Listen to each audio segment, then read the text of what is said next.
Gujarat focus ન્યૂઝમાં આપનું હાર્દિક સ્વાગત છે. હું હિરલ. આજના મુખ્ય સમાચાર. કલર્સ ગુજરાતી બે નવા શો સાથે અસલ ગુજરાતીનું અસલ એન્ટરટેઇનમેન્ટ લઈને આવે છે. દશમી ક્રિએશન્સ દ્વારા નિર્મિત શ્યામધૂન લાગી રે અને ટેલ પ્રોડક્શન્સ દ્વારા નિર્મિત યુનાઇટેડ સ્ટેટ ઓફ ગુજરાત નું પ્રીમિયર 29મી જુલાઈના રોજ સાંજે 7:30 વાગ્યા અને સવારે 8 વાગ્યા કલાકે માત્ર કલર્સ ગુજરાતી પર થશે.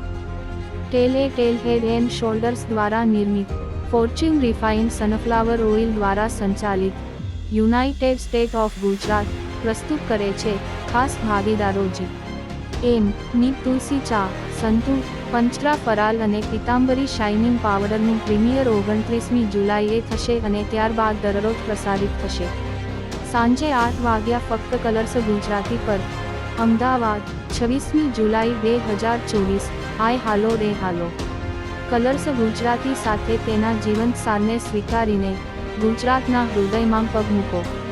તમારા પગ પરથી ઉતરવા માટે તૈયાર થાઓ, કારણ કે અમે તમારા માટે અસલ ગુજરાતીનું અસલ એન્ટરટેઇનમેન્ટ એક કદમ નવા લુક અને બે નવા શોની રજૂઆત સાથે લઈને આવ્યા છીએ.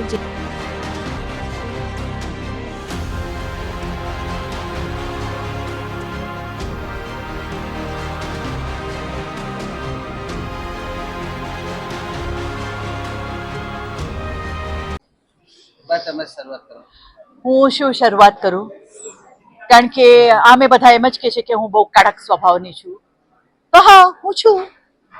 કારણ કે જ્યારે બાળકો અમુક સીમા ઓળંગે ત્યારે એમને કાબુમાં રાખવા પડે, અને જો એ લોકોને ન રાખીએ તો એ લોકો વેરવિખેર થઈ જાય. એટલે મારે એ લોકોને સંભાળવા એ મારી જવાબદારી છે. એટલે હું સૂર્યકાંતા બા છું, પણ રાગીતી તરીકે એટલી નથી.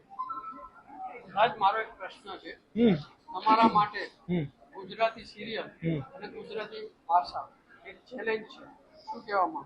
ના, ચેલેન્જ તો કાંઈ જ નથી, કેમ કે હું દિલથી ને વટથી ગુજરાતી જ છું. તો મારા માટે તો સૌભાગ્યની વાત છે કે હું મારી ભાષા માટે, ગુજરાતી કલ્ચર, ગુજરાતી ઇન્ડસ્ટ્રી માટે કોન્ટ્રીબ્યુટ કરી શકું છું મારા સ્કિલ્સના લીધે. તો ઓફકોર્સ લાઈક જો ઘણા ચેલેન્જીસ તો હોય છે એઝ એન એક્ટર, બિકોઝ તમારે કેરેક્ટર બિલ્ડ કરવાનું હોય છે. તો ઓફકોર્સ ચેલેન્જ તો છે જ, કેમ કે આપણે ઓડિયન્સને એન્ટરટેન કરવા છે. તો આ કેરેક્ટરમાં ઘણી મહેનત કરી છે. તો હું કેશવ મોદીનું કેરેક્ટર પ્લે કરું છું યુનાઇટેડ સ્ટેટ ઓફ ગુજરાતમાં.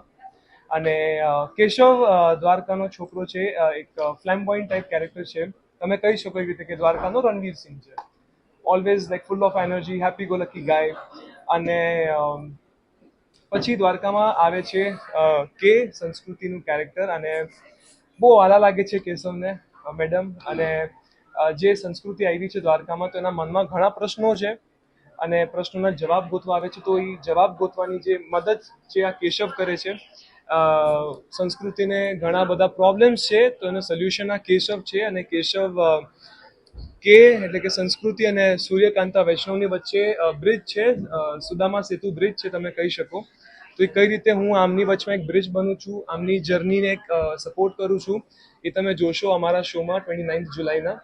તો જુઓ અને બસ પ્રેમ આપજો અમને. હા, એટલે જે મેં પહેલા એક કેરેક્ટર પ્લે કર્યું હતું, એક ટીનેજ બોયનું એક કેરેક્ટર હતું, કોલેજ ગોઈંગ છોકરો હતો એ. પણ આ જે કેરેક્ટર છે કેશવ મોદીનું કેરેક્ટર આ શોમાં, એ કાફી ગ્રોન અપ છે, મેચ્યોર્ડ છે, અને ઘણી સમજ છે આ છોકરાને. અને જે પણ કરે છે દિલથી કરે છે. નો ફિલ્ટર નો ફિયર એનો એક ફંડો છે. તો આ હજી તમારે જાણવું હોય તો બસ હવે તમે શોમાં જોજો.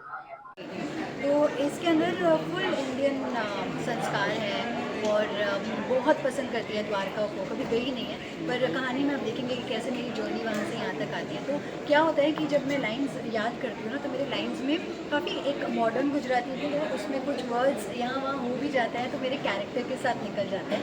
और टफ इसीलिए भी नहीं लगता बिकॉज मेरे सह कलाकार हैं सारे बहुत बहुत वार्म है और बहुत वेलकमिंग रहा है हमारा क्रू एंड हमारा production and of course colours Gujarati, जिन्होंने मुझे सिलेक्ट किया संस्कृति के लिए.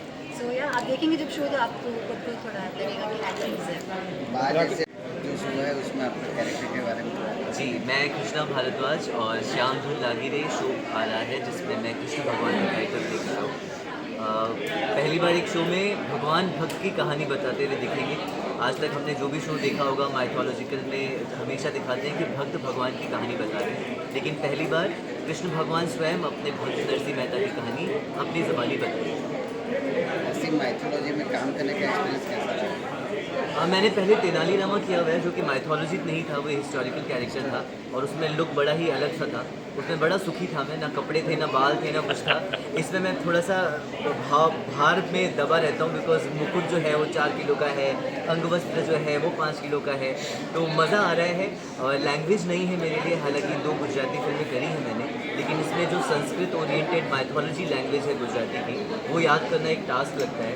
ऐसा लगता है कि एग्ज़ाम हो रहा है मेरा उसमें, बट मज़ा आता है करने में। आपका तो नाम ही कृष्ण है जी। और आप कृष्ण का रोल कर रहे हैं। जी। जितेश भारद्वाज जी ने महाभारत में जो कृष्ण का कैरेक्टर किया है वो एपिक है। How you feel this Krishna? તમે તમારા આ જે કેરેક્ટર છે આમરો એ આવાજ વિશે થોડું જણાવો, કારણ કે આ એક એપિક રિયલ સ્ટોરી ઉપર જ્યારે કેરેક્ટર તમે કરતા હો ચાલશે ફ્રેમ નથી આવતી ફ્રેમ નથી આવતી. આપણે સિંગલ ફ્રેમ જ ચાલે. થોડું ડિફિકલ્ટ કે પડે એ વિશે જો કલર્સ ગુજરાતીએ વાત કરી કે અસલ ગુજરાતી આપણે એક પ્લેટફોર્મ બનાવીને બધી સિરિયલો લાવ્યું છે, ગુજરાતની સંસ્કાર ને સંસ્કૃતિને જોડવા છે. અને પછી શ્યામધૂન લાગી જાય.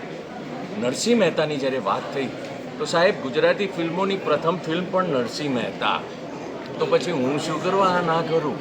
અસલ ગુજરાતી નરસિંહ મહેતાની વાત, બંને વસ્તુ એટલી દિલને સ્પર્શી ગઈ.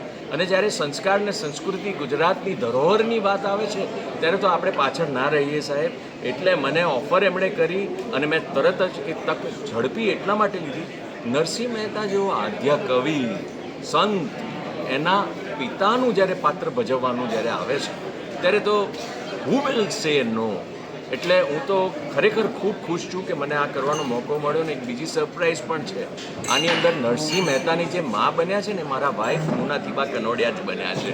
એટલે એ પણ બધાને પબ્લિકને ખૂબ જોવાની મજા આવશે, કારણ કે એમને બંનેને લોકો ખૂબ જોવાનું ગમાડે છે.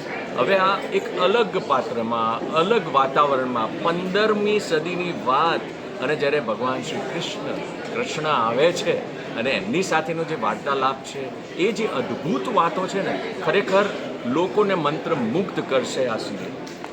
સિનેમા અને ટેલિવિઝન, તમે કદાચ સિનેમામાં તો બહુ જોયા જ બધાને, ટેલિવિઝન પર બી લોકો જોશે, કેવો એક્સપિરિયન્સ?